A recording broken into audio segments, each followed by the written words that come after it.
चलो मैं एक पल को शुरू कर लेती हूँ। स्पिरिचुअल प्रैक्टिसेस को फॉलो करना, पॉजिटिव माइंडसेट रखना, सेल्फ लव करना और खुद में इनफ फील करना, भगवान से कनेक्ट करना या फिर यूनिवर्स से किसी भी मीडियम के थ्रू कनेक्ट करना।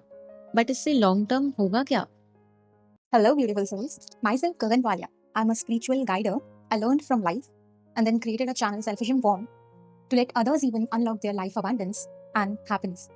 So, if you are new to this channel, please hit the subscribe button and stay connected with us.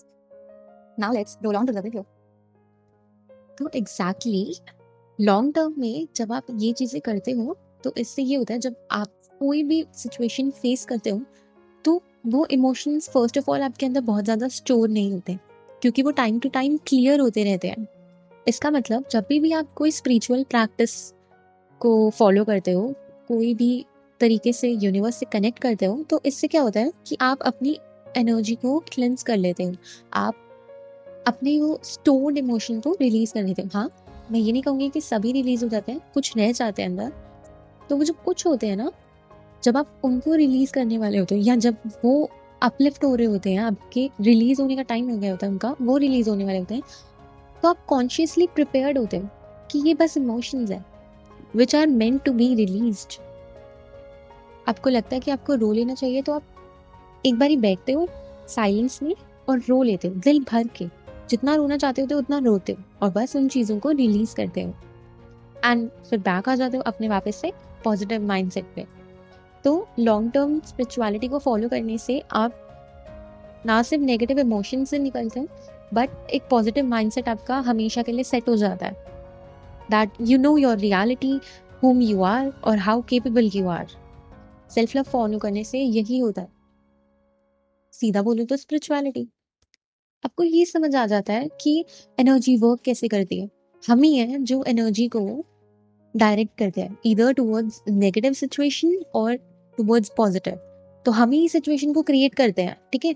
मतलब हम चाहें तो उस सिचुएशन को पॉजिटिवली भी देख सकते हैं, और हम ही चाहें तो हम लोग उसको नेगेटिव भी देख सकते हैं कि ये मेरे साथ ही होता है और मेरे साथ ही होएगा ये वो। पर हम चाहें तो उसको अच्छे से भी देख सकते हैं, अच्छा ये हुआ है तो शायद मैं किसी बड़ी चीज़ से बच गया, या फिर मैं एक मुझे अलर्ट मिला गया है कि मुझे बच के रहना चाहिए, मुझे थोड़ा कॉन्शियसली रहना चाहिए। एंड देन आप इवन लॉन्ग टर्म स्पिरिचुअलिटी को फॉलो करने के कारण ये चीज़ जानते हो कि जब आप रिलीज कर रहे होते हो इमोशंस, तो आप ऑब्जर्व करते हो कि वो इमोशंस मेरे अंदर स्टोर हुए थे तो क्यों हुए थे। ऐसी कौन सी चीज़ें हैं जो अभी भी अनहील्ड है या जिन पे मुझे काम करना चाहिए। देन आप उस पर काम करना शुरू करते हो, जिसको कहेंगे हम सेल्फ रियलाइजेशन। तो इससे आप और खुद में इनफ होने लग जाते हो एंड अगेन अबंडेंस को अट्रैक्ट करने लग जाते हो अपनी तरफ। एक और बात बोलूँ तो आप बहुत जल्दी चीज़ों से मूव ऑन होने लग जाते हो एंड चीज़ों को एक्सेप्ट करने लग जाते हो। जैसे मैंने अभी बोला कि आप इमोशंस को रिलीज करने लग जाते हो at the very same time. जैसे आपको कोई चीज़ दोपहर को ट्रिगर की, देन आपने बहुत ज़्यादा टाइम नहीं लगाया, आपने उसको एक्नॉलेज किया एंड आपने उसे शाम तक ही रिलीज कर दी। अब बहुत जल्दी ही वो कर्मा से फ्री हो गए। वो जो बर्डन अपने अंदर हम लोग लेके चलते हैं, नेगेटिव थिंकिंग या कोई भी नेगेटिव इमोशन हम अपने अंदर स्टोर करते हैं, वो चीज़ आपने नहीं की। आपने उसे फटाफट से रिलीज किया एंड अपने आप को सेव किया, अपने आप को एक हेल्दी पर्सन बना लिया। I hope you get that. मैंने तो बहुत ही कम चीज़ें बताई हैं, बहुत ही कम बेनिफिट्स बताए हैं अभी तो, कि लॉन्ग टर्म स्पिरिचुअलिटी फॉलो करने से क्या क्या अच्छा होता है, but still there are many things which has to be covered.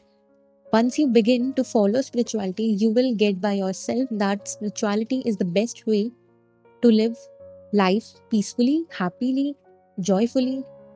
And even if the worst situations come up to you, you are capable to handle it. You are capable to stand up again. Thank you so much for watching this video. I hope you will like and subscribe us so that we could even get some positive energy. Till then, keep shining, beautiful souls. Have a great day.